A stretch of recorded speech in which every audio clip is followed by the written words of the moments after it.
கேஜிஎஃப்ல கஷ்டப்பட்ட மக்களுடைய ஊழங்கள் பத்தி பேசணும் அப்படின்னு சொல்லிட்டு முடிவு பண்ணலாம். இது அவரு ரொம்ப காலத்துக்கு முன்னாடில இருந்து இந்த ஒன்லைன் எடுத்துட்டாரு. அவங்க கட்டியிருக்கிற சாரியா இருக்கட்டும், கோமணமா இருக்கட்டும், எதுவா இருக்கட்டும், அந்த பீரியட்ல வந்து இதை விடவும் கம்மியா தான் போட்டிருந்தாங்க. இந்த மெஷர்மெண்ட் எல்லாம் நாங்க வந்து வேர்ட்ஸா இருக்கு, அதை வச்சுதான் நாங்க வந்து எல்லாமே பண்ணோம். உங்களுக்கு அந்த சைடா விக்ரம் சார் தெரியுமா? அது கேட்கும்போது எனக்கு கால் எடுக்க சொல்லிட்டாங்க. அது ஆக்சுவலி எனக்கு கொஞ்சம் முன்னாடியே தெரியும். அந்த மாதிரி நிறைய பேசுவாங்க, அது நம்ம கவனிக்க வேண்டிய அவசியம் இல்லைல்ல. பரவாயில்ல விடுன்னு இவர் சொல்லுவாரு, ரஞ்சித் வந்து பரவாயில்ல விட்டுரு, அவங்க மூட்ல இருக்கும்போதே போயிடலாம் அப்படின்னு. ஆனா அப்படி விட்டா தப்பாயிடும், அதனால திட்டு வாங்கினாலும் பரவாயில்லன்ட்டு போயிட்டு சரி பண்ண வேண்டியது இருக்கும். அவர் ஒரு லீடரா இருக்காரு, நம்ம சோல்ஜரா இருக்கோம், ஒரு ஆர்மியை கிரியேட் பண்ணிட்டாரு, அவர் கூட நம்ம பயணிக்கிறோம்ன்ற வார்த்தை வந்து இந்த படத்துலயுமே வந்து பயங்கரமா பொருந்துற ஒரு விஷயம் தான். ரெண்டு வகையாவும் மீன் பண்ணியிருக்காங்க. அதை வீட்டுல மகிழினி கூட இருக்கும்போது அவர் எப்படி இருப்பார்? ரெண்டு பேரோடுமே வந்து பயங்கர ஜாலியா விளையாடுவார். ஒரு அப்பா எப்படி இருப்பாங்க அந்த மாதிரி தான் இருப்பாரு. ஸ்ட்ரிக்ட் அதெல்லாம் நான் மட்டும் தான் ஸ்ட்ரிக்ட். அண்ணமால்னாலே மன திருப்தி தான். Annamal institute of hotel management, Chennai Amirtha aviation and hotel management college. படிக்கலாம் இன்று, பறக்கலாம் நாளை. ஃபேமிலி அவுட்டிங், ஏர்போர்ட் எப்பவுமே நமக்கு ஃபாஸ்ட் ட்ராக் தான். ரூபாய் 50 டிஸ்கவுண்ட் ஆக பெறுங்கள். ரெட் நூல் வியூவர்ஸ் எல்லோருக்கும் வணக்கம். அனிதா மேம் வணக்கம். வணக்கம். எப்படி இருக்கீங்க? நல்லா இருக்கு. ஓகே, ஐ திங்க் சாரோட ஸ்பேஸ் இதுன்னு சொன்னீங்க.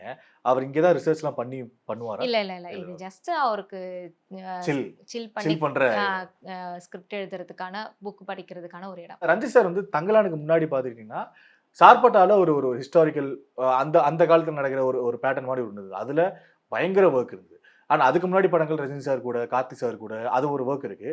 பட் எனக்கு தெரிஞ்சு அந்த படத்தெல்லாம் தூக்கி சாப்பிட்ற மாதிரியான ஒரு ஒர்க் நான் சொல்றேன், ஒரு எஃபர்ட் நான் சொல்றேன். ஸ்பெசிஃபிக்காக ரஞ்சித் சார் சூஸ் பண்ணதுக்கான ரீசன் ஏதாவது உங்களுக்கு ஐடியா இருக்கா? பிகாஸ் எனக்கு என் பாயிண்ட்ல என்னன்னா இது கொண்டு வரணுங்கிற தாட் அவருக்கு இருக்கு, ஆனா அது ஏன் அப்படிங்கிற ஒரு மேட்டர் ஒன்று இருக்கும்ல, அது ஏதாவது உங்களுக்கு புரிஞ்சுதா? இப்போ அந்த கேஜிஎஃப்ல நடந்த ஒரு பாயிண்ட் தான் ஃபர்ஸ்ட் பாயிண்ட் அவருக்கு. அந்த மக்கள் எவ்வளோ கஷ்டப்பட்டிருக்காங்க, எங்கேருந்து வந்தாங்க, அவங்க அந்த பூர்வக்குடிகள் எங்கே இருக்காங்க, எவ்வளோ கஷ்டப்பட்டாங்கன்றது தான் வந்து மெயின் கருவா எடுத்தது. அந்த அவர் எடுக்கிற அந்த கரு வந்து எல்லா படங்கள்லையுமே ஒடுக்கப்பட்ட மக்களுடைய கஷ்டங்களை சொல்றது, ஈக்குவாலிட்டியை வெளியில கொண்டு வர்றது தான் அவருடைய இதுவா இருக்கு. ஸோ இந்த படத்தை விட இந்த படம் பெட்டர்னுலாம் சொல்லிட முடியாது, ஒவ்வொன்றும் ஒவ்வொரு பெயிண்டிங் மாதிரி தான். ஸோ எனக்கு வந்து எல்லாமே வந்து ஒவ்வொரு வகையில ஒவ்வொரு விஷயத்த பேசுச்சு. அந்த மாதிரி இது வந்து இந்த கேஜிஎஃப்ல கஷ்டப்பட்ட மக்களுடைய ஊழங்கள் பத்தி பேசணும் அப்படின்னு சொல்லிட்டு முடிவு பண்ணதான். இது அவரு ரொம்ப காலத்துக்கு முன்னாடில இருந்து இந்த ஒன்லைன் எடுத்துட்டாரு, ஆரம்பிச்சிட்டாரு. ஆமா, ஜிபி பிரகாஷ் அண்ட் பாரஞ்சி இந்த காம்போ வந்து எங்களுக்கு ரொம்ப ஃப்ரெஷ்ஷா இருக்குது. உங்களுக்கு பர்சனலா நீங்க சொல்லுங்க. ஜிவி அவங்களுடைய ஒர்க் வந்து எனக்கு நார்மலாவே ரொம்ப பிரமிக்கத்தக்க, ஒரு சின்ன வயசுல இருந்தே ஒரு பயங்கரமான ஒரு ஒர்க் கொடுத்தவர் தான் அவரு. ஸோ அவருடைய புதுசா சேர்றாங்க காம்போ வருதுன்றதே கொஞ்சம் இன்ட்ரெஸ்டிங்காக தான் இருந்தது. இவங்க என்ன எப்படியும் அவரோட முயற்சியும் கொஞ்சம் வேற மாதிரி இருக்கும் இந்த மூவிக்கு. அதனால அவர் சொல்றத கேட்ட பிறகுதான் எனக்கு தெரிஞ்சது எல்லாமே வந்து அவருமே ரிசர்ச் பண்ணி எல்லா பழைய ட்ரைப் கிட்ட இருந்து சவுண்ட்ஸை எடுத்து பண்ணியிருக்கிறதெல்லாம் வந்து ரொம்ப சந்தோஷமான ஒரு விஷயமா இருக்கு. ஜஸ்ட் நம்ம அதை எடுத்தோம், நம்ம வேறவா மாற்றணும்னு இல்லாமல் அந்த ஒரு சவுண்டை நம்ம வந்து இதுக்குள்ளே ட்ராவல் பண்ண வைக்கிறதே ஒரு பெரிய சந்தோஷமான ஒரு விஷயம். ரொம்ப நானுமே ஜிவியோட ஒர்க்குக்கு மூவி ஃபுல்லா நம்ம கூடவே டிராவல் ஆகிற சத்தத்துக்கு காத்துட்டு இருக்கேன். ஓகே, அண்ட் உங்களோட ஒர்க் அண்ட் தங்கலான்ல என்ன நட்சத்திரம் நகர்கிறதா இருக்கட்டும், இல்ல வேற ஒரு ப்ராசஸ் ஒன்று இருந்திருக்கும் இல்லையா? அந்த மாடர்ன் டு இந்த ஒரு ஹிஸ்டாரிக்கல் வரும்போது உங்களுக்குள்ள ஏதாவது உங்களுக்கு உள்ள ஓடி இருக்கும்ல, ஐயோ ரொம்ப டஃப்பா இருக்குமோ இது கொஞ்சம்? ஆமா, நான் ஃபர்ஸ்ட் வந்து அவர் சொல்லும் போதே வந்து நீ கரெக்டா யோசிச்சு சொல்றியா, இது நான் பண்ணணுமா அப்படின்னு சொல்லி கேட்டேன். ஆமா, ஏன்னா வந்து இது வந்து ஆல்ரெடி எனக்கு இப்போ ஒரு பெயிண்டிங் பண்றோம், ஒரு போட்டோ ஷூட் பண்றோம்னா அது வேற, ஒரு மூவில ஒர்க் பண்றோம் போது நிறைய டெக்னிக்கல் டேர்ம்ஸ் தெரிஞ்சிருக்கணும் நமக்கு. அந்த ஸ்பாட்ல எப்படி மாத்தலாம், என்ன பண்ணலாம் அப்படின்றது அதை நான் ஃபர்ஸ்ட் டைம் நான் வந்து நட்சத்திரம் நகரில் கத்துக்கிட்டேன். அப்படி இருக்கும் போது நட்சத்திரம் நகர்கிறது ஆல்ரெடி ஸ்டிச்சு ஒரு விஷயமா இருக்கும், அதுல ஒரு மாற்றமும் இருக்காது. அவங்களுடைய ஃபிட்டுக்கு ஏற்ற மாதிரி காஸ்டியூமை நம்ம ஆல்ரெடி ரெடி பண்றோம், ஆல்ரெடி வேர் பண்ணி பார்த்துருவோம், எல்லாமே முடிஞ்சிடும். இவங்களுக்கு அது அப்படி கிடையாது. இவங்களுடைய இப்போ இவங்களுக்கு வந்து அந்த ஸ்பாட்ல நிறைய சேஞ்சஸ் நடக்கும். ஸோ அதுக்கெல்லாம் வந்து தயாரா இருக்கணும் நம்ம. அது நான் அவ்வளோ ஃபார்வர்டா நான் யோசிக்கல ஃபர்ஸ்ட். இவர் வந்து ஃபர்ஸ்ட் எனக்கு என்ன கேட்டாருன்னா, இந்த மாதிரி ஒரு சரியலிஸ்டிக் கேரக்டர் இருக்கு, நீ பண்ணி தரியா அப்படின்னு சொல்லி கேட்டாரு. அந்த ஒரு கேரக்டருக்கு கேட்டாரு. ஓகேன்னு சொல்லிட்டு நான் உள்ள டிராவல் ஆக ஆரம்பிச்சேன். சரியலிஸ்டிக்ன்றது எனக்கு ரொம்ப பிடிச்ச ஒரு வே. எனக்கு பெயிண்டிங்லேயுமே வந்து சரியலிசம் ரொம்ப பிடிக்கும். சல்வதார் தாலி வந்து ரொம்ப பிடிச்ச ஒரு ஆர்டிஸ்ட். அதனால வந்து எனக்கு சரியலிசம் சொன்னதும் எனக்கு வந்து ஒரு ஒர்க்கிங் ஸ்பேஸ் பயங்கரமா கிடைக்கும். நம்மளுடைய கிரியேட்டிவிட்டியை போட ஒரு அற்புதமான ஒரு இடமா இருக்கும். ஸோ அதனால வந்து நான் அதில் ட்ராவல் பண்ண நினச்சேன். அதில் டாஸ்க் என்னன்னா நம்ம ஒரு ரியலிஸ்டிக்ல இருந்து சரியலிசம் லைட்டாக கொண்டு வரணும் அப்படின்றது தான். அப்போ ரியலிஸ்டிக்கு ஓடணும், தேடணும். அந்த நம்ம ஹிஸ்ட்ரியில இருந்து நம்ம வந்து இதை சேஞ்ச் பண்ணணும். அதுக்கெல்லாம் வந்து ஒவ்வொரு விஷயத்துக்கும் நம்ம ஸ்கெட்ச் பண்ணணும். ரியலை ஃபர்ஸ்ட் ஸ்கெட்ச் பண்ணிக்கணும். ரியல் வந்து எப்படி மாத்தலான்றத ஸ்கெட்ச் பண்ணணும். இதெல்லாம் நிறைய ப்ராசஸ் இருந்தது. அவங்களுடைய டிசைன் வந்து ஒவ்வொரு மாதிரி இருக்கும்போது ஒவ்வொரு மாதிரி ஒவ்வொரு இடத்துல நம்ம வந்து வெவ்வேறு டிசைனை கிரியேட் பண்ணி கொடுக்கணும்ல. அது வந்து கொஞ்சம் ரொம்பவே டஃப்பான ஒரு ஒர்க் தான். உள்ள என்ட்ரானதுமே இவங்க 3 பேர் 4 பேர் தான் இருக்காங்க ஃபீமேல் லீட் ஆர்டிஸ்ட். அவங்களுக்கு சேர்த்து பண்ணிடுன்னும் போது அவங்களுக்கு நான் ரொம்ப நார்மலாக தான் நான் நினச்சேன். என்ன அந்த காலத்தில் இப்படி இருப்பாங்க அப்படின்ற மாதிரி ஜென்ரலான ஒரு ரெஃபரன்ஸ் எடுத்துக்கலாம் அப்படின்ற மாதிரி நினச்சேன். ஆனால் பார்த்தா அதுவுமே வந்து பீரியட் மூவி. அந்த பீரியட்ல அந்த அந்த ஜென்ரலாகவே நான் அந்த மாளவிகா கேரக்டருக்கே நான் அந்த ஹிஸ்ட்ரியை படித்தேன் கொஞ்சம். ஸோ அப்போ தெரிஞ்சது எனக்கு நார்மலான மக்கள் வந்து நார்மலாக இப்போ நம்ம மூவியில் பார்க்குற மாதிரி கிடையாது. ஜென்ரலாக நம்ம பார்க்குற மாதிரி கிடையாது. அவங்க நிறைய வேற மாதிரி ஆர்னமெண்ட்ஸ் போட்டிருக்காங்க, வேற மாதிரியான கலர்ஸு, வேற மாதிரியான சைஸஸ் ஆன சாரீஸ் போட்டிருக்காங்க. இதெல்லாம் வந்து படிக்கும் போது தான் வந்து தெரிஞ்சது இதுக்கும் பயங்கரமான ஹிஸ்ட்ரி தேவை. இது வந்து நான் ரொம்ப ஸ்டார்டிங் பாயிண்ட்ல இதுக்குள்ள டிராவல் ஆகிறதுக்கு முன்னாடி நான் சொல்றேன். ஸோ அப்புறமா தான் நான் வந்து இதுக்குள்ள டிராவல் ஆகி ஓகே இது எல்லாத்துக்குமே நம்ம கஷ்டப்படணும் அப்படின்றத தெரிஞ்சுக்கிட்டு எல்லாத்துக்குமே வந்து தேடி பிடிச்சி பண்ணதுதான். ரொம்ப தாட் ஓடி இருக்கு இது கரெக்டா பண்ணிடுவோமா அப்படிங்கிற. ஆமா, அது வந்து கொஞ்சம் ஸ்டார்டிங்ல வந்து நம்ம இது ஓகே பண்ணிட முடியும் அப்படின்னு நினைச்சோம். ஆனா நிறைய டஃப்பான ஒரு விஷயம் இருந்தது. மேனேஜ் பண்ண முடிஞ்சது என்னால. எனக்கு வந்து கிரியேட் பண்றதுல பிரச்சனை வரல. ஏதோ ஒரு விஷயத்த கிரியேட் பண்ணணும். ஒரு காஃப் செய்யணும்னா காஃப் வந்து நானே வந்து லெதர்ல எம்சில் வச்சு ஸ்கல்ப்டரிங் பண்ணிடுவேன். அது அப்படியே வந்து மோல்ட் பண்றது, அதுக்கு மேல வந்து அக்ரிலிக் யூஸ் பண்ணி நம்ம வந்து ஒரு எம்சில எப்படி மெட்டலா மாத்த முடியும்ன்றதை என்னால கொண்டு வர முடியும். கைண்ட் ஆஃப் ஆர்ட் ஒர்க்ல வராது. நான் மேக் பண்ணுவேன். அது பண்றதுனால உங்களுக்கு ஈஸியா அதுவும் ஓகே. ஸ்கல்ப்சர், பெயிண்டிங் இதெல்லாம் எங்களோட சப்ஜெக்ட்ஸ். அப்படியே அது எங்களோட காலேஜ் சப்ஜெக்ட்ஸ் இதெல்லாம். அதனால நான் வந்து இது வந்து கொஞ்சம் அப்படியே மேக் பண்ணிட்டு அது எப்படி ரியலிஸ்டிக்கா மாத்த முடியுது, ரியலா இருக்கா இல்லையான்றதை எனக்கு அனலைஸ் பண்ண முடியும். அதனால வந்து ஈஸியா நல்லா வந்து ஒர்க் பண்ணிட முடிஞ்சிச்சு. உங்க வீட்ல எப்படி மகளிர் எப்படி ஸ்பாட்ல வந்துருவா? மேக்ஸிமம் வெளியில ஒர்க் எல்லாம் முடிச்சிட்டு வீட்ல தான் உட்கார்ந்து ஒர்க் பண்ணுவேன். நான் ஃபுல்லா வீட்லயே உட்கார்ந்து எல்லாமே மேக் பண்றதெல்லாம் நாங்களே மேக் பண்ணுவோம். டீம் நாங்களே வச்சு மேக் பண்றோம்ன்றதால வீட்லயே உட்கார்ந்து எல்லாத்தையுமே பண்ணிடுவோம். அவங்க ஹெல்ப் பண்ணுவாங்களா ஏதாவது? அவங்களுடைய மிகப்பெரிய ஹெல்ப் என்ன வந்து தொல்லை பண்ணாம அம்மா ஒர்க் பண்றாங்கன்னு விடுறதுதான். ஓகே, இப்போ பாரஞ்சி சார் நாங்க எல்லா எமோஷன்லயும் அவர் நான் பார்த்துருக்கோம். ஸ்பாட்ல எப்படி இருப்பாரு அண்ட் வெளியே பேசுற விஷயங்கள் எல்லாமே பார்த்துருக்கோம். வீட்ல மகிழினி கூட இருக்கும்போது அவர் எப்படி இருப்பாரு? ஆக்சுவலி மகிழினி மிலி ரெண்டு பேர் இருக்காங்க. ஆமா. 2 பேரோடமே வந்து பயங்கர ஜாலியா விளையாடுவார். ஒரு அப்பா எப்படி இருப்பாங்க அந்த மாதிரி தான் இருப்பாரு. ரொம்ப ஜாலியா விளையாடுவாரு. அதெல்லாம் இல்ல, நான் மட்டும் தான் ஸ்ட்ரிக்ட். அவர் வந்து ஸ்ட்ரிக்ட்டா இருக்க மாட்டாரு. ஆடியன்ஸ்ல ஒரு சில விஷயங்கள் வந்து எனக்கு பயங்கரமா இம்ப்ரெஸ் பண்ணுச்சு. அதுல வந்து எஸ்பெஷலி விக்ரம் சாரோட ஸ்பீச் ஒன்று. அப்படி அவர் பேசினதே கிடையாது இதுக்கு முன்னாடி. உங்களுக்கு அந்த சைடா விக்ரம் சார் தெரியுமா மேம்? ஏன்னா ஸ்பாட்ல நீங்க பார்த்துருப்பீங்க, பேசியிருப்பீங்க, ஓகே. பட் அவரோட முன்னாடி சின்ன அது கேட்கும்போது எனக்கு கால் எடுக்க சொல்லிட்டாங்க, அது இதெல்லாம் சொல்லும்போது எங்களுக்கு. ஆனா வெளில பார்த்தா அப்படி கிடையாது. பேசுனீங்கன்னா தங்களான இருப்பார், ஆன் கேம் வச்சிட்டீங்கன்னா ஆஃப் கேம் பண்ணிட்டீங்கன்னா அது வேற மாதிரி இருப்பாரு. ஸோ அது லைவா கேட்டேன்னா உங்களுக்கு எவ்வளவு ஷாக்கா இருந்தது? அது ஆக்சுவலி எனக்கு கொஞ்சம் முன்னாடியே தெரியும் ஒரு பெரிய ஆக்சிடென்ட் வந்து வந்தாரு அப்படின்னு. ஆனா அதுக்கும் முன்னாடி வந்து பயங்கரமான ஒரு முயற்சியில தான் இருந்திருக்காரு. சின்ன வயசுல இருந்து அவருடைய முயற்சி பெருசா இருந்ததுல. ஸோ அதுதான் அவர் வந்து அவருடைய தேடுதல் போயிட்டே இருக்கு அப்படின்றத தான் இந்த கேரக்டரோட அவர் ரொம்ப கனெக்ட் பண்ணி பார்த்ததா ஒரு விஷயம் சொன்னாரு. ஸோ அந்த ஃபீல், அந்த உளவியல் சார்ந்த ஒரு விஷயம் தான் வந்து இந்த கேரக்டர்ல வந்து அவருக்கு கனெக்ட் ஆயிருக்குன்றது ரொம்ப கேட்கவே ரொம்ப சந்தோஷமா இருக்கு. மற்றபடி அவருடைய லைஃப்ல அவர் சொன்னது, அவரோட முயற்சி, இது எல்லாமே மேக்சிமம் நிறைய பேருக்கு தெரிஞ்ச ஒரு விஷயம். அண்ட் பார்வதி மேம் பேசுனது அதுல வந்து அவர் ஸ்பீச்சை முடிக்கிறப்போ ஒரு விஷயம் சொன்னாங்க. எல்லா இடத்துலையுமே அரசியல் இருக்கு, இங்க இருக்கிற எல்லாமே அரசியல் தான், ரிலீஸ் டேட்டு கூட ஒரு ஃப்ரீடம்க்கு உண்டான ஒரு விஷயம் தான் அப்படிங்கிற மென்ஷன் பண்ணி இன்னொரு விஷயம் சொன்னாங்க. பாரஞ்சித் ஒரு ஆர்மி கிரியேட் பண்ண பார்க்குறாரு, நான் அதில் ஒரு பார்ட்டாக இருக்கு, ரொம்ப ஹாப்பி அப்படின்னாங்க.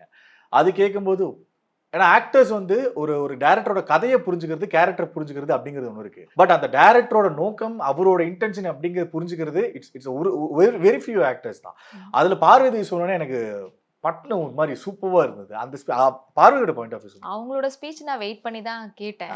ஏன்னா வந்து அவங்களுக்கு ஒரு நிறைய அரசியல் புரிதல் இருக்கு. ஸோ அதனால அவங்களுடைய ஸ்பீச்சை வந்து நான் ஸ்பெஷலா என்ன பேசுறாங்கன்றத அட்டென்ஷன் ஓகே, வெயிட் கொடுத்து பண்ணி தான் நீங்களே. கேட்டேன் ஓகே. நான். ஸோ அவங்க சொன்னது வந்து இப்போ அவர் ஒரு சோல்ஜரா இருக்காரு, அவர் ஒரு லீடரா இருக்காரு, நம்ம சோல்ஜரா இருக்கோம் அப்படிங்கிறத வந்து ஒரு ஆர்மியை கிரியேட் பண்ணிட்டாரு, அவர் கூட நம்ம பயணிக்கிறோம்ன்ற வார்த்தை வந்து இந்த படத்துலயுமே வந்து பயங்கரமா பொருந்துற ஒரு விஷயம் தான். Okay, okay. அது அவங்க அப்படி மீன் பண்ணி ரெண்டு வகையாவும் மீன் பண்ணியிருக்காங்க அத. பட் ஆனா இந்த படத்துக்கு ரொம்பவே நெருக்கமான ஒரு விஷயம் தான். ஏன்னா வந்து இது வந்து ஒரு ஜஸ்ட் ஒரு ஸ்கிரிப்ட் ரெடி பண்ணிட்டாங்க. அது அப்படியே அவங்கவங்க வேலை இது எடுத்துக்குங்க அப்படின்னு சொல்லிட்டு பிரிச்சு வச்சு எடுக்கிற மாதிரி கிடையாது. எல்லாருமே அவங்கவங்களுடைய பார்ட்டுக்கு அவங்களுடைய பங்குக்கு ரிசர்ச் பண்ணி அத பழமையிலிருந்து இப்போ வந்து கொண்டு வரணுன்றது பயங்கரமான ஒரு ஒர்க்கா இருந்தது.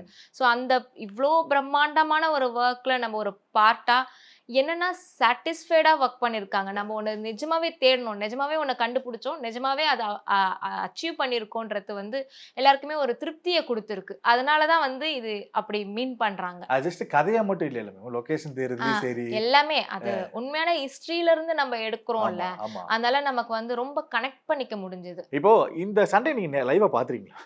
பாரதி மேம் பாரஞ்சித் அவங்க ஜாலியா பேசினாங்க. அது ரவுண்ட் டேபிள் ஒரு இன்டர்வியூ ரிலீஸ் பண்ணப்போ ஜாலியா ஓகே. அவங்களுக்கு இருந்த டவுட்ஸ் அதை கேட்டப்ப ஒரு சின்ன சின்ன அது வந்து ஒரு ஹெல்த்தியான காம்படிஷன் தான். இது லைவா பாத்தீங்களா? இல்ல எனக்கு வந்து இவரு சொல்லியிருக்காரு. எனக்கு வந்து ஓகே. இவங்க வந்து இவ்ளோ எனக்கு பாக்குறேன்ல, நான் பார்வதி வந்து அவங்கள நான் ஹேண்டில் பண்றேன். சோ அவங்க எவ்வளவு கொஸ்டின் கேக்குறாங்கன்றது நமக்கு தெரியும். நல்லா பேசுறவங்க அவங்க. ஒரு ஒரு ஆர்னமெண்ட் குடுத்தா கூட இது எப்படி நீங்க கொண்டு வந்தீங்க? எதுல மேக் பண்ணீங்க? எப்படி நீங்களே கிரியேட் பண்ணிட்டீங்களா? உண்மையா எங்க இருந்து எடுத்தீங்க? எல்லாத்தையும் அவங்க கேட்டு அத கேட்டு அது அதோட அது ஒவ்வொரு சின்ன சின்ன விஷயத்தையும் வேல்யூ பண்ணுவாங்க. ஸோ அதனால வந்து அவங்க வெறும் வந்து தெரிஞ்சுக்கிற நாலேஜுக்காக அவங்க அதை கேட்கல. அதோட வேல்யூவை தெரிஞ்சுக்கிறாங்க. அதுக்குள்ள அப்போ அவங்க டிராவல் பண்றாங்க. இன்னும் அதுக்குள்ள டிராவல் பண்ணுவாங்க. ஸோ அவங்க போடுற ஒரு ஆர்னமெண்ட் இப்போ ஒரு சாரி பண்றோம். அதுல பிளாக் பிரிண்ட் வச்சிருப்போம். அது என்ன பிளாக் பிரிண்ட்னு கேட்டு தெரிஞ்சுப்பாங்க. ஆக்சுவலி அந்த பிளாக் பிரிண்ட்ஸ் வந்து நாங்க பழைய நூலகத்துல இருக்க புத்தகத்துல இருந்து அந்த மக்கள் பயன்படுத்தின எழுத்துக்கள், டாட்டூஸ் இதை வச்சுதான் நம்ம வந்து அததான் பிளாக் பிரிண்டா கிரியேட் பண்ணி பிளாக் போட்டோம் நாங்க. ஓகே. ஸோ அந்த பிளாக் பிரிண்ட் வித்தியாசமா இருக்கு, என்ன அது அப்படின்லாம் கேட்பாங்க அவங்க. ஸோ அந்த பிளாக்குக்கு என்ன மீனிங் அதெல்லாம் கேட்பாங்க. கேட்டு தெரிஞ்சுக்கிட்டு தான் வந்து எல்லாமே வந்து போட்டுப்பாங்க. ஓகே. ஆனா அது கேட்கும்போது உங்களுக்கு சந்தோஷமா அப்ப இருக்கும். அவங்க என்கிட்ட இப்படி கேக்குறாங்கன்னும் போது அவர்கிட்ட ஒரு கேரக்டரா எவ்வளவு கேட்பாங்கன்றது எனக்கு தெரியும்ல. சோ அதனால வந்து நான் கேட்டிருக்கேன். அவங்க எப்படி என்ன மாதிரி பயங்கரமா ரிசர்ச் அவங்க சைடுல பயங்கரமா ரிசர்ச் பண்ணுவாங்க. சோ என்ன அப்படின்னும் போது அவர் வந்து நான் இந்த மாதிரி சைலண்டா இருப்பேன், அவங்க கேட்டுட்டே இருப்பாங்கன்றத சொல்லியிருக்காரு. Okay. And Malavika ma'am because இதுக்கு முன்னாடி அவங்க ஒர்க் பண்ணது படங்கள் ஒரு ரொமான்ஸ் போர்ஷன் அந்த மாதிரிலாம் பார்த்துருப்போம். பட் இதுல கம்ப்ளீட்டா வேற. பாரஞ்சித் சார் ஒரு சில விஷயங்கள் சொன்னாரு. ஆரம்பத்துல சிலம்பம் சுத்திக்கிட்டே இருந்தாங்க அப்படிங்கிறது ஒண்ணு ரொம்ப இருக்கு. Hard work. அவங்களோட ஒர்க் பத்தி நீங்க பேசினா ஐ திங்க் கரெக்டா இருக்கும். இன்னும் கொஞ்சம் depth ஆ. அவங்க வந்து ஸ்டார்டிங்ல எல்லாருமே இந்த ஒர்க்ல வந்து எப்படி இருக்கும்ன்ற ஒரு சரியான இவ்ளோ டஃப்பான இருக்குமா அப்படின்றத யோசிச்சு வந்திருக்க மாட்டாங்க. ஒர்க்குன்னு உள்ள வந்த பிறகுதான் அந்த போல்ட்னஸ், அந்த ரஃப்னஸ், அவ்வளோ பயங்கரமான ஒரு கேரக்டர், அவ்வளோ பயங்கரமான ஒரு பவர் இருக்கிற கேரக்டர்ஸ்ன்றத வந்து அவங்க அதுக்குள்ள டிராவல் பண்ணும்போது தான் கொஞ்சம் கொஞ்சமா அவங்க அதை உள்வாங்க ஆரம்பிப்பாங்க. ஸோ அந்த மாதிரி ஸ்டார்டிங் 1 வீக் மட்டும் தான் அவங்க அப்படி இருந்தாங்க. Okay, but okay. ஆனா ரொம்ப பயங்கரமா ஹார்ட் ஒர்க் பண்ணி அந்த அந்த கேரக்டர் ஆரத்திக்குள்ள போயிட்டாங்க அவங்க. ஸோ அது எல்லாமே நம்ம மொத்தமா அவங்கள வடிவமைச்ச பிறகு அவங்க வந்து அதுவா மாறிடுவாங்க. எவ்வளவு டைம் எடுக்கும் மேம் ஒரு ஒரு கேரக்டருக்கு ரெடி ஆகிறதுக்கு? அது வந்து டாட்டூ ரொம்ப டைம் எடுக்கும். டாட்டூ தான் வந்து பெரிய ஒர்க்கா இருந்தது. டெய்லி அலைன்மெண்ட் மாறாம இல்ல டாட்டூ அதுதான் போடணும். அது எப்படி கரெக்டா சேம் அதே போடணும். ஸோ அது வந்து ஒவ்வொருத்தருமே டேலண்டடா ஒர்க் பண்ணாங்க. அதுதான் நான் சொல்றேன். மேக்கப்புமே அப்படிதான். டக்குன்னு எடுத்தலாம் அப்படி பூசி விட்டுலாம் போக மாட்டாங்க. இப்ப நம்ம வந்து ஆரத்தி கேரக்டருக்கு வந்து நிறைய கலர்ஸ் ஆஃப் மேக்கப் யூஸ் பண்ணோம். அவங்க வந்து தண்ணியில ஒரு ஷாட் இருக்குன்னா வெளியில வரும்போது போயிரும். காஸ்டியூம்ல இருந்து மேக்கப்ல இருந்து மறுபடி டச் அப் பண்ண வேண்டியது இருக்கும். நார்மலாவே தண்ணிக்குள்ள இருந்து டச் அப் பண்ணும். இந்த ஹெவி ஒர்க்கை ஒரு முறையும் நம்ம டச் பண்ணணும்னும் போது top to bottom makeup touch பண்ணணும்னா அதுக்கு ரொம்ப ஃபாஸ்டா ஒரு ஒர்க் நடக்கணும். அது மாதிரி ஒவ்வொருத்தருமே வந்து டேலண்டட் பர்சன் தான் அங்க. அவ்வளோ மெனக்கெட்டு கடகடன்னு அவங்கவுங்க பங்குக்கு எல்லாரும் ஒரு பக்கம் செஞ்சுட்டே இருப்பாங்க. உங்களுக்கு பிரஷர் ஃபீல் ஆயிருக்கா மேம் ஸ்பாட்ல? நான் வந்து ப்ரெஷரை கொஞ்சம் கண்ட்ரோல் பண்றதுக்காக என் அசிஸ்டன்ட் அந்த வேலையை ஆக்சுவலி அவங்க தான் வந்து என்னோட பாதி ப்ரெஷரை எடுத்தவங்க. எடுத்துக்கிட்டது. ஆமா. அதனால அவங்க பாதி இல்ல, முக்காவாசி ப்ரெஷர் அவங்க தான் எடுத்துக்கிட்டாங்க. ஏன்னா அவங்களோட ஹார்ட் ஒர்க் இல்லாம நம்மளால எதுவுமே பண்ண முடியாது. ஒரே டைம்ல 3 கேரக்டர் ரெடி ஆகணும். 3 அசிஸ்டன்ட்டும் பிரிஞ்சு வேலை செய்வாங்க. அங்க போனா 3 பேரையும் பார்த்துட்டே இருக்கணும். ஏதாவது மிஸ் ஆச்சு, ஏதோ ஒரு ஃபைட்ல, ஏன்னா வந்து அவங்களுக்கு ஃபுல்லா மணி தான் வந்து உடன் மணி தான் வந்து ஃபுல்லா ஸ்டிச் பண்ணி வச்சிருப்போம். ஆமா. ஓகே ஓகே அந்த உடன் மணிலாம் வந்து அறுந்து போயிடும். அதே உடன் மணியை நம்ம அங்க டக்குன்னு போட்டு விடணும். ஓகே. அதெல்லாம் ஸ்டிச்டா இருக்கும் ட்ரெஸ்ல. ஸோ இதெல்லாம் பெரிய ஒரு ஒர்க். என்ன வேணாலும் டக்கு டக்குன்னு நடக்கும். அதை வந்து ஒரு ஃபர்ஸ்ட் டைம் ஒர்க் பண்ற அசிஸ்டன்ட்லாம் அவ்வளோ ஈஸியா பண்ணிட முடியாது. புரியுது. எனக்கு வந்து அமைஞ்ச 3 அசிஸ்டன்ட் அவ்வளோ தங்கமானவங்க, மணிமணியான. டேலண்டடான ஒர்க்கர்ஸ். ஓகே. ஆனா டஃப் ப்ராசஸ் சொல்றீங்க இல்லையா, இது ஆல்மோஸ்ட் படம் கம்ப்ளீட்டா ஆரம்பிச்சதுல இருந்து எண்டு வரைக்கும், இல்ல அதுக்கு முன்னாடி இந்த ப்ரீ ப்ரொடக்ஷன்ல இருந்து உங்களுக்கு டஃபா தான் இருந்திருக்கும். இந்த ஒரு மொமெண்ட் அண்ட் அது ஒரு டஃப் ஒன்று இருந்திருக்கும் இல்லையா தங்கலான்ல உங்களை பொறுத்த வரைக்கும். இந்த ஒரு இன்சிடென்ட்ல இது ஒரு கொஞ்சம் ஒரு tough, நான் நினைச்சதை விட கொஞ்சம் டஃபா இருந்துச்சு அப்படின்னா அது எதாவது இன்சிடென்ட் சொல்ல முடியுமா? அது அவங்க மாளவிகாவுடைய ஃபைட் சீக்வன்ஸ் எல்லாமே டஃப் தான். நம்ம Okay. வந்து அவங்க ஃபைட் பண்ணும்போது நம்மளுடைய ஆங்க்லெட்லாம் கழண்டி வரும். ஆ, அதெல்லாம் கழலாம அவங்களுக்கு ரொம்ப டைட்டும் பண்ண முடியாது. நான் blood ஆமா. இருந்துருமா? அது அவங்க மேக்கப்பும் அழியக்கூடாது. ஒரு ஒரு ஒரு ஷாட் ஒரு டைம் டேக் போயிடும். எந்த டேக் ஓகேவாகுதுன்றது நம்மளால கேட்க முடியாது. அது அதனால பெரிய ஒவ்வொரு ஆ, டேக்குக்குமே நம்ம வந்து கரெக்ட் பண்ணி வைக்கணும். அந்த கரெக்ட் பண்ற அந்த டைமிங் ரொம்ப கம்மியா இருக்கும். பரவாயில்ல விடுன்னு இவர் சொல்வாரு. ரஞ்சித் வந்து பரவாயில்ல விட்டுரு, அவங்க மூட்ல இருக்கும்போதே போயிடலாம் அப்படின்னுவாரு. ஆனா அப்படி விட்டா தப்பாயிடும். அதனால ஏன்னா திட்டு வாங்கினாலும் நமக்கு அது பரவாயில்லன்ட்டு போயிட்டு சரி பண்ண வேண்டியது இருக்கும். அதெல்லாம் வந்து கொஞ்சம் டஃப்பான ஒரு விஷயமா இருந்தது எனக்கு. ஓகே. இப்போ ஒரு ஹிஸ்டாரிக்கல் கான்செப்ட் மாதிரி எடுக்கிறோம் அப்படின்னா காஸ்டியூம்ஸ் லிஸ்ட் தான். ஏன்னா அந்த காலத்துல காஸ்டியூம்ஸுங்கிறது அவ்வளோ பெருசா இருந்தது கிடையாது. இப்போ விக்ரம் சாருக்கு ஐ திங்க் நான் நோட் பண்ணதுல இது கரெக்டாக தப்பான்னு எனக்கு தெரியல. மற்றவங்களை விட அந்த கோவணம் அப்படிங்கிறது விக்ரம் சாருக்கு அளவு கம்மியாக தான் இருந்தது. அது கரெக்டாக தப்பான்னு தெரியல எனக்கு. தப்பாக இருந்தால் கரெக்ட் பண்ணிக்கிறேன். ஆனால் அந்த காஸ்டியூம்ல எவ்வளோ பார்த்து பண்ண வேண்டியதாக இருக்கு. பிகாஸ் இல்ல, நீங்க சொல்றது வந்து அவங்க கட்டியிருக்கிற சாரியா இருக்கட்டும், கோமணமா இருக்கட்டும், எதுவா இருக்கட்டும், அந்த பீரியட்ல வந்து இதை விடவும் கம்மியா தான் போட்டிருந்தாங்க. நம்ம வந்து இப்போ அவங்களுக்கு அன்கம்ஃபர்டபுள் இருக்கக்கூடாதுன்ற ஒரு விஷயத்துக்காக சில விஷயங்கள் பண்ணோம். ஆனாலுமே அவர் வந்து ஆக்சுவலி என்ன மெஷர்மெண்ட்ல அது லென்த் மெஷர்மெண்ட் இருக்குல்ல, அந்த மெஷர்மெண்ட் எல்லாம் கூட நாங்க ஹிஸ்டரியில இருந்து தான் எடுத்தோம். ஒரு சாரியோட மெஷர்மெண்ட் கூட நாங்க ஹிஸ்டரியில இருந்து தான் எடுத்தோம். Okay okay. ஜஸ்ட் நாங்க எடுத்தெல்லாம் பண்ணல.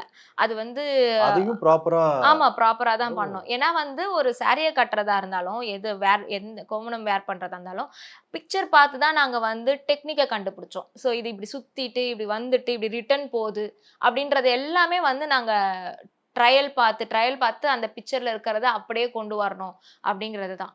ஸோ இந்த மெஷர்மெண்ட் எல்லாம் நாங்க வந்து வேர்ட்ஸா இருக்கு. இந்த மக்கள் இவ்வளோ முழ சாரி தான் கட்டினாங்கன்றதெல்லாம் இருக்கு. அதை வச்சு தான் நாங்க வந்து எல்லாமே பண்ணது. ரஞ்சித் சார் எவ்வளோ ஒர்க் பண்ணுறாரு ஒவ்வொரு படத்துக்கு அப்படிங்கிறது தெரிஞ்சு. சார்பாட்டா ரிலீஸ் ஆனப்போ ஹானஸ்ட்டாக எனக்கு ஒரு ஒப்பீனியன் இருந்தது. தேட்டரில் வரலையேங்கிற ஒப்பீனியன் இருந்தது. பட் அந்த விஷுவல் ட்ரீட்டாக இதில் ஃபுல்ஃபில் பண்ணியிருக்காரு அப்படிங்கிற ஒரு சாட்டிஸ்ஃபேக்ஷன் எல்லார் மத்தியிலையும் இருக்குது. உங்களுக்கு அஸ் அ ஒய்ஃப் அதை தாண்டி ஒரு காஸ்டியூம் டிசைனர் ஒர்க் ஒன்று உள்ள இருக்குது. எவ்வளோ சாட்டிஸ்ஃபைட் பண்ணி? இப்போதைக்கு நான் வந்து விஷுவலா பார்த்ததுன்னா வந்து கொஞ்சம் எஃபெக்ட்ஸ் எல்லாம் கம்மியா தான் பார்த்தது இல்லையா. ஓகே. தியேட்டர்ல வந்த பிறகுதான் நமக்கு இன்னும் பயங்கரமான ஒரு ஃபீலை கொடுக்கும். இல்லை, நான் இப்போ ஒரு ரா ஃபுட்டேஜ் தான் நான் பார்த்தேன். அதனால எனக்கு அதில் வந்து ஸ்கிரிப்டடா ஷூட் பண்ண வரைக்கும் எல்லாமே பயங்கரமாக தான் இருந்தது. அந்த ரா ஃபுட்டேஜ் பார்த்தே ஒரு விஷயம் வந்து பயங்கரமாக பிடிக்குமான்னு பார்த்தா இந்த மூவி எனக்கு அவ்வளோ பிடிச்சிருந்தது. அது சவுண்ட் இல்லை, டைலாக் வந்து கம்மியாக இருந்தது. ஆனாலுமே நம்ம அந்த மூவிக்குள்ளே ட்ராவல் பண்ண முடியுது. ஸோ ஒரு ஒர்க் வந்து டிஸ்டர்பாக இருந்தால் கூட, அதாவது சவுண்ட் எல்லாம் இல்லாமல் ஏதாவது எம்டியாக ராவாக இருந்தால் கூட நம்மளால அதுக்குள்ளே ட்ராவல் பண்ண முடியுதுன்றதே ஒரு பெரிய ஒரு விஷயமா நான் பார்க்குறேன். ஓகே. ஐ திங்க் எனக்கு என்னமோ இப்போ நாங்கள் பார்த்துருக்கோம் மேம், மேக்கிங்கில், ட்ரைலரில், சாங்ஸில் ஒரு சின்ன விஷுவல்ஸ் மாதிரி நாங்கள் பார்த்துருக்கோம். இதை தாண்டி ஏதோ இருக்குமோ அப்படிங்கிற ஒரு தாட் ஒன்று இருக்குது. ஐ திங்க் சர்ப்ரைஸாக இருந்தால் ஃபைன். ஏதாவது இருக்கா மேம் அந்த மாதிரி சர்ப்ரைஸாக? இல்லை, படமே சர்ப்ரைஸ்டாக தான் இருக்கும் பாருங்க. குறிப்பிட்டு மெரிச்சுட்டு சொல்ல மாட்டேன், படத்தை பார்த்து தெரிஞ்சு கேட்குறீங்க. ஆமா. இப்போ என்ன மாதிரியான ஃப்ளேவர் அப்படின்றது தெரிஞ்சுக்கிட்டோம். Okay okay. ஆனா அது எந்த கதையாடலை நம்ம கிட்ட பேசும்ன்றது நீங்க படம் பார்க்கும்போது படம் பார்க்க தேங்க்யூ ஸோ மச். தங்கலான் சாதாரண படிப்பு கிடையாது. ஒரு பெருசாக எக்ஸ்பெக்ட் பண்ணிட்டு இருக்கோம். கண்டிப்பாக அது ஃபுல்ஃபில் ஆக போகுது அப்படிங்கிறது டீம் எல்லாரும் ஒன்றா சேர்ந்து நீங்கள் பண்ணுற அந்த ப்ரொமோஷன்லேயே தெரியுது. எனக்கு ஒரு வருது. அண்ட் வெயிட் பண்ணுறோம் மேம். ஆஃப்டர் ரிலீஸ் இன்னும் கொஞ்சம் டீட்டெயிலிங்காக பேசலாம்னு நினைக்கிறேன். கண்டிப்பா. Yes, thank you so much. Thank you so much. நன்றி. அண்ணம்மாள்னாலே மன திருப்தி தான். Annamal institute of hotel management. Chennai Samitha aviation and hotel management college. படிக்கலாம் இன்று, பறக்கலாம் நாளை. ஃபேமிலியோட அவுட்டிங், ஏர்போர்ட் எப்பவுமே நமக்கு ஃபாஸ்ட் ட்ராக் தான். ரூபாய் 50 டிஸ்கவுண்ட் ஆக பெறுங்கள்.